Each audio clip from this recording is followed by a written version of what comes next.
I spent 34 years as a teacher.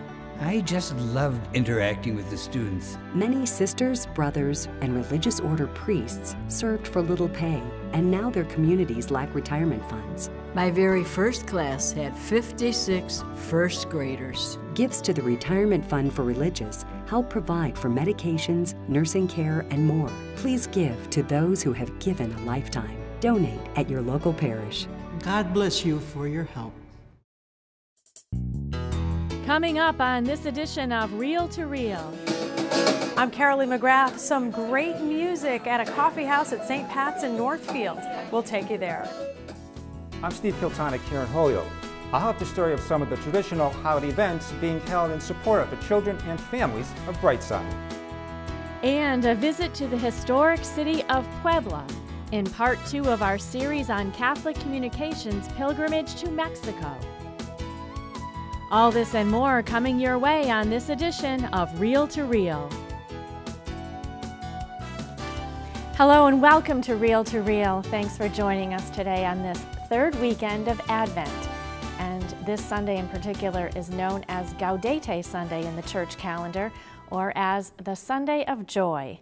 Remember back in 2014, Pope Francis said of this weekend, instead of worrying about all that we still have to do to prepare for Christmas, we should think about all of the good things that life has given us. And speaking of giving, one of the Pioneer Valley's largest Christmas toy drives of the year took place in November. The Hope for the Holidays Toy Drive Bike Run has been going on now for 3 decades, and the people involved never get tired of the smiles they see on the faces of the children receiving the toys.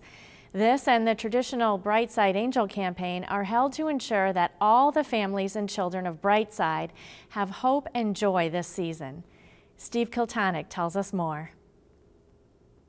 In 1892, Springfield Bishop Thomas Bevan acquired a farm adjacent to the Mount St. Vincent Orphanage run by the Sisters of Providence.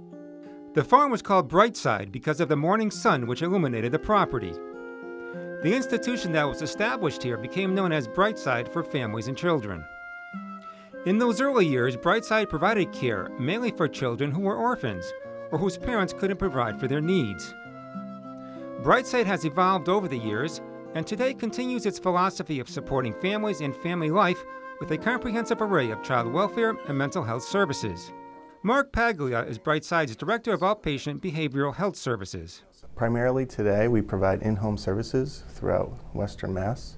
We currently have a caseload of 190 families. We provide in-home therapy, therapeutic mentoring. We have clinicians that will actually go to the families' homes or wherever they may be in need. Each holiday season, the Brightside Angel campaign and the Hope for the Holidays Toy Run Drive has remained integral components in support of the programs and services of Brightside.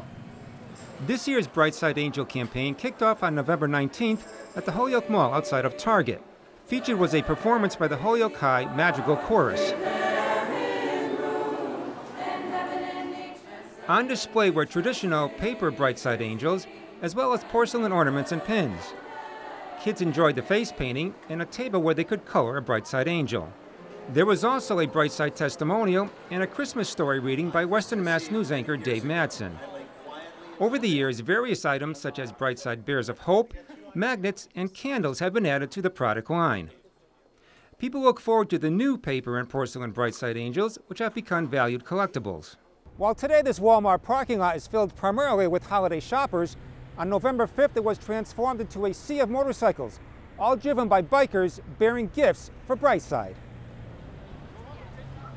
The Toy Drive and Bike Run was a 3-day event that began with a toy drop-off outside of Walmart and Indian Motorcycle in Westfield.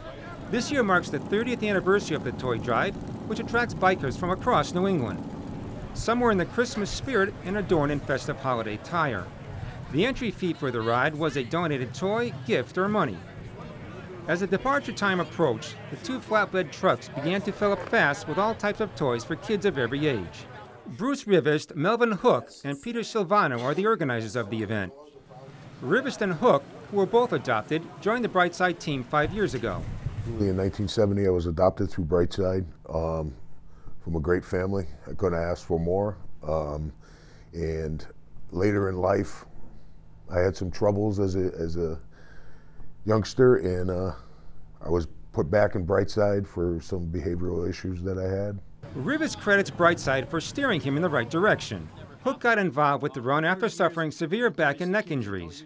The year 2008, I became disabled, and I wanted to give something back to humanity. So my big thing is children.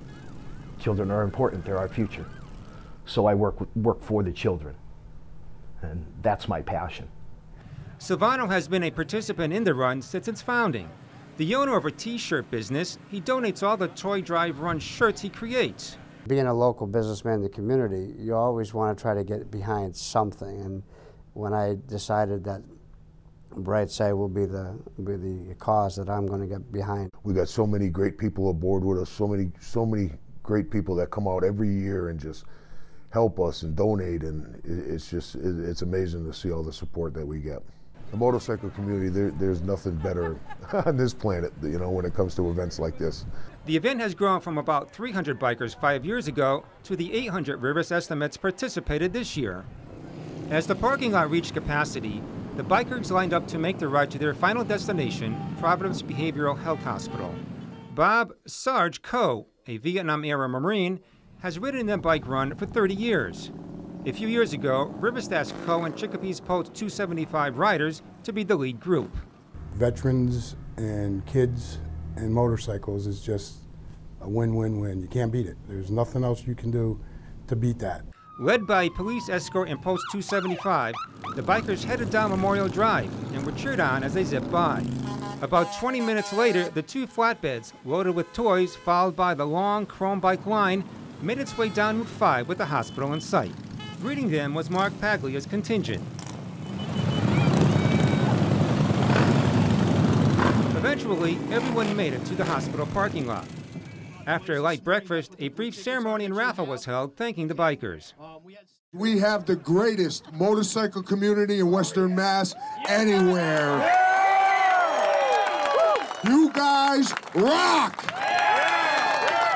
After the run, the thousands of toys were later sorted and stored for safekeeping in 5 separate rooms in the hospital. Our clinicians who are working with our families will identify the wishes of our Brightside children and siblings. Our staff, I like to call them elves, will take those wish lists and match them to the toys that are donated, and then bundle them and give them to our clinicians. They will then deliver those toys to the families about a week before Christmas. You know, I came here and I listened to the clinicians one time, and I did a walkthrough through the Providence Hospital, you know, and I heard stories of, you know, 5-year-old kids that never had a Christmas.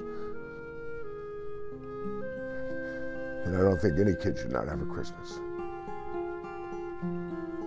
Rivas says his goal is to bring 3,000 motorcycles into the Toy Drive Run. While it may take a few more years to reach that milestone, his group's impact on the Brightside community has already been felt. For Reel to Reel, I'm Steve Kiltonic. In addition to the Holyoke Mall at Ingleside and Mercy Hospital's lobby, for anyone interested in getting a collectible Brightside Angel, we have a link on our website at iobserve.org. Well, our next story focuses on a small parish in the Franklin County town of Northfield that's taking a unique approach to the mission of evangelizing through coffee and music. Parishioners are hosting coffee houses in the parish center as a way to showcase local musicians and to give people a chance to come in contact with the Catholic Church. Carolee McGrath went to one of the performances and caught up with a local musician, Santina King, who just released her first CD. Follow my head, follow my heart. She's a 26-year-old up-and-coming star from New England. Singer-songwriter Santina King performed in an intimate coffeehouse setting in her hometown of Northfield on a recent Friday night. But the location of her performance and her incredible talent, you could say, were divinely inspired. I was born and raised in this church, and my first communion was done here. I'd like to dedicate this one to the pastor of this church, Father Tom. Tomorrow's his birthday, so happy birthday. Thank you so much for having us here.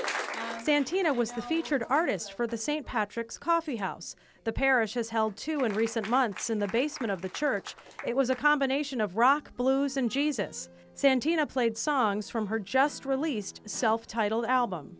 I've heard a lot of response that I fit into more of an acoustic fusion, which blends jazz, funk, folk, some blues, all combined into this sort of alternative acoustic sound. Santina's mom, Tonia King, is on the parish council and came up with the coffee house concept as a way to raise money for the church. She's also a musician, and so is Santina's father, who backed her up. I was trying to think of a way to help the church raise money, and I'm a musician, and my family is musicians, and I thought, what a great way to support the local music community, support the church, and make it a real community event. This coffee house is not just a fundraiser, but it's part of a plan to reach out into the wider community and to evangelize. St. Patrick Church is a small parish with a few hundred families. Father Tom Lazowski is the pastor. So some people might say, really, Father, though, you're having a contemporary sort of rock musician come in tonight. What does this have to do with the church? It has a huge amount to do with the church, because it is not only pulling together the society as we see it, it's bringing it into an atmosphere where we're looking at Christian values, Christian morals, Christian ethics, and it's in a place where we're inviting other people who may not be any part of this church to come in and see who we are. Father Tom says half of the people who have come had never set foot inside the church before. He says they're also hosting parish dinners and a healing mass as part of the evangelization effort. Father Tom says his own personal illness inspired him to reach out and tell people the good news about Jesus. I had diverticulitis. I ended up in a coma for 36 days. And then I ended up in a rehab where I had to learn how to talk and walk and sit up, and constructional surgeries of about 22 of them, which radically changed my perspective, not only in ministry, but in working with people who were sick.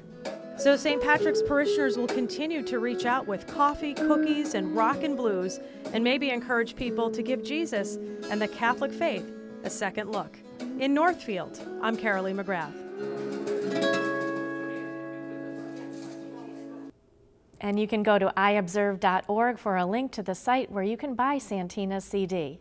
Father Tom says the parish will hold another healing service in January. Still to come on Reel to Reel, remembering the 75th anniversary of the attacks on Pearl Harbor. And we continue on our December pilgrimage journey to Mexico. These stories and more are still ahead on this edition of Reel to Reel. Not by human flesh and blood, by the Spirit. The Chalice of Salvation, your weekly spiritual connection. I'm Passionist Brother Terrence Scanlon, your Chalice host, inviting you to join us Sunday at 10 a.m. We welcome Father Robert White as our Mass presider and celebrate the third Sunday of Advent. The Chalice of Salvation, your spiritual connection, Sunday morning at 10, right here on 22 News. I spent 34 years as a teacher. For the first 10 minutes of teaching, I was terrified, and then I fell in love with it. I am so grateful that teaching was my ministry. It was such a gift. Many sisters, brothers, and religious order priests served for little pay. One year, I had a classroom of 68 children. I was chaplain for the ice hockey team and loved it, even the 6:30 a.m. practices. Today, hundreds of religious communities lack retirement funds. I loved helping the kids stage musicals. Gifts to the Retirement Fund for Religious help provide for medications, nursing care, and more. Back then, we didn't earn much, but seeing a child learn was really priceless. Please give to those who have given a lifetime. Donate at your local parish. Thank you, and God bless you.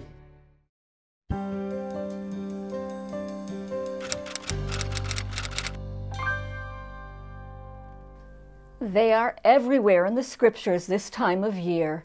Angels appearing in dreams, leading lowly shepherds to the manger, filling the night sky with song in celebration of the birth of Jesus. But in the 21st century, these messengers from heaven may seem elusive, obscured by secular scenes of violence, poverty, and persecution. So, in seeking to illuminate our modern landscape with the light that can only come from a deep relationship with Christ Himself, we have issued a call for those throughout the Springfield Diocese who are the angels of parish ministries, lay volunteers who bring the gospel to life. In hopes of initiating an ongoing series, Parish Angels, the cover story in the January-February issue of the Catholic Mirror focuses on a parishioner whose ministry as a trainer of altar servers highlights the beauty of the liturgy and the gift of God's Son as a friend, brother, and Savior to all who welcome Him. Continuing the theme of lay participation in parish life is our guest columnist, Father Christopher Malatesta, who tells us why his parishioners at St. Agnes Church in Dalton jokingly tell each other to run if the pastor asks them, "What do you have going on today?" In local news, there are some exciting speakers, new and familiar faces alike, lined up for the March 25th Catholic Men's Conference and the April 22nd Catholic Women's Conference. And a 1990 Cathedral High School graduate has published a book about Maryknoll's sister Maura Clark, who was killed in El Salvador in 1980. Bishop Rosansky highlights one of the most important feasts of the Christmas season, the Baptism of the Lord, and what this means to all of us in our daily lives. For me, the story of that first Christmas never gets old, but rather is retold again and again in the images of those struggling to survive, striving for justice, and longing for light in the darkened days of winter. But tell me, do you see what I see? At the editor's desk, I'm Rebecca Drake.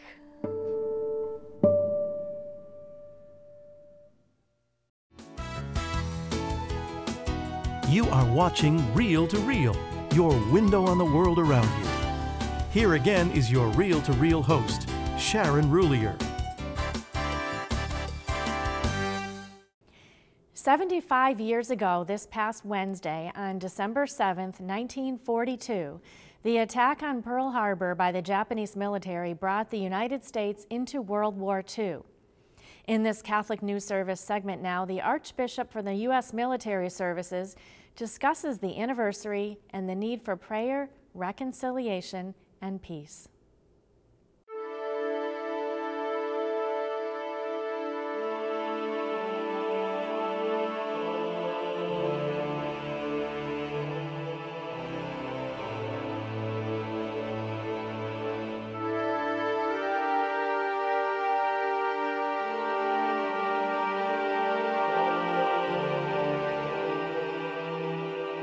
This day will live in infamy. The attack on Pearl Harbor 75 years ago marks the first time since the War of 1812 that the United States was attacked by a foreign power. It's also an occasion where we saw some incredible heroism.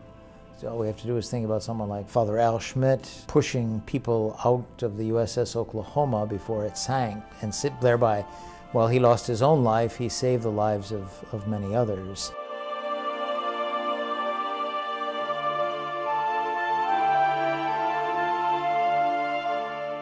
In addition to our prayers for the eternal rest of those who died, I think we should also be praying for peace so that these situations of war where one nation rises up against another, that one day soon they might end. And I think perhaps the current friendship in the United States with both Japan and Germany is a good example that war isn't something that lasts forever. There is reconciliation, there is peace.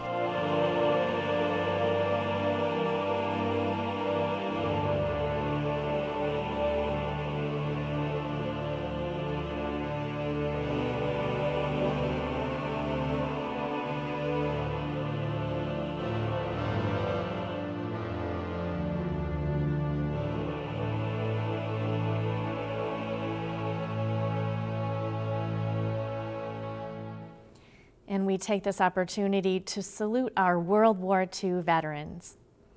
Now we continue with our series of reports from Mexico, highlighting our Catholic Communications October pilgrimage to the Shrine of Our Lady of Guadalupe.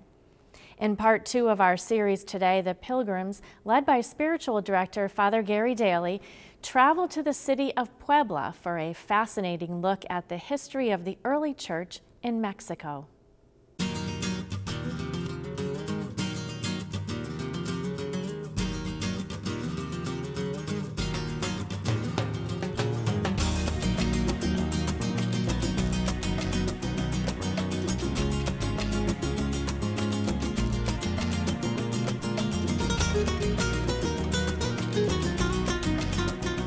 Father Gary Daly, and we're on day 3 of our pilgrimage in Mexico.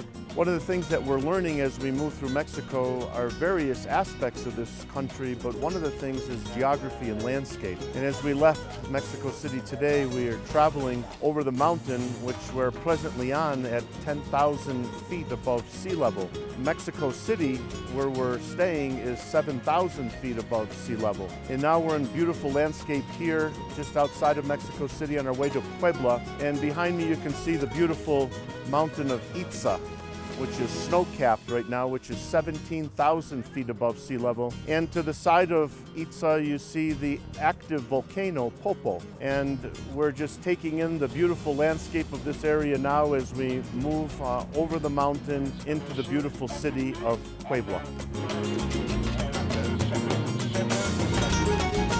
And when we arrived in Puebla, we got off the bus and we walked through parts of the city, and we ended up at a beautiful Dominican church, the Church of St. Dominic, where we celebrated Mass.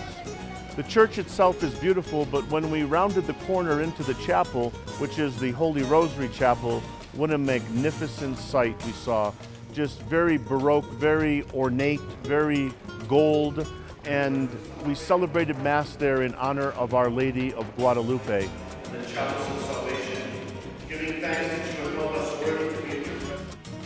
These are the perfect readings with which to understand Our Lady of Guadalupe, because when she appeared to Juan Diego 485 years ago, when she imprinted her image in his tilma, she did so as a pregnant Aztec princess, a symbol that she was about to give birth to her son here in our continent, here in our hemisphere. Christianity had arrived in Mexico just a short 10 years before, but there were relatively few converts because most of the indigenous people were turned off by the conquistadors rather than turned on by the Franciscan missionaries to the Lord both groups proclaimed to believe in.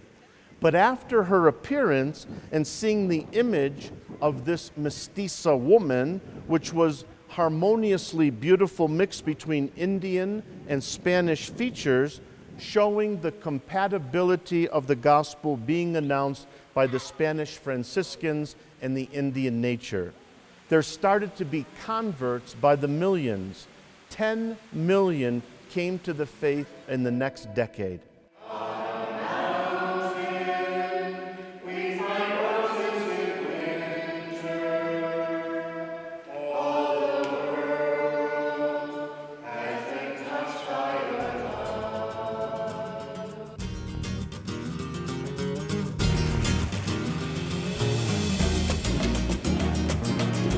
Following Mass, we left the church and we made our way through the town center. And there we saw the Cathedral of the Immaculate Conception. Following the Mass that was taking place in there, the pilgrims got to go into the cathedral through the Holy Door and to witness the magnificence of the beautiful cathedral in Puebla. We made our way to the Franciscan church, a very short distance, but the Franciscan Church of St. Sebastian. St. Sebastian was a Franciscan friar who did tremendous work in the city of Puebla and lived till he was 98 years old, and his body is uncorrupt, and we were able to pray before his body, Blessed Sebastian. Our next stop was to a town called Tlaxcala. It's a place where St. Michael the Archangel visited in the year 1631 to a young man 17 years old called Diego Lazaro. Diego Lazaro was visited by St. Michael the Archangel because there was a plague in that town of smallpox. And St. Michael the Archangel instructed Diego to go to this certain rock in which water would flow and to heal the people from that town. Well, after a number of visits from St. Michael the Archangel, finally that rock produced water, and the smallpox that was plaguing that area was eliminated.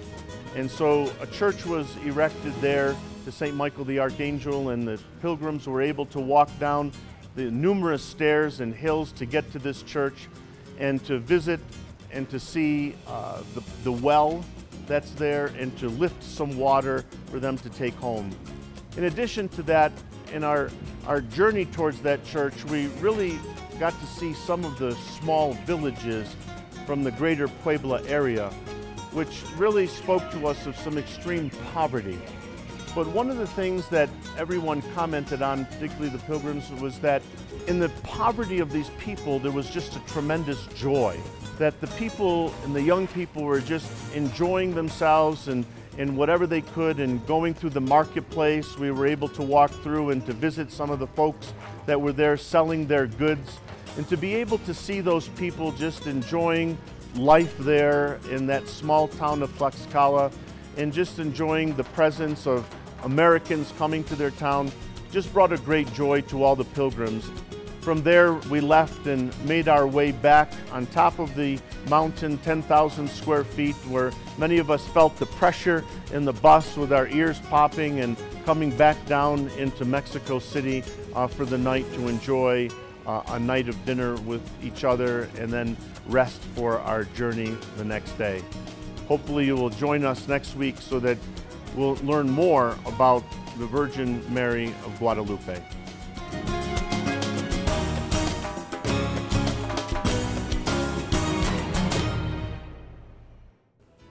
Be sure to tune in next week as we bring you the last part of our series from Mexico, as the pilgrims continued to Mexico City and returned to the Basilica of Our Lady of Guadalupe, one of the most important pilgrimage sites of Catholicism.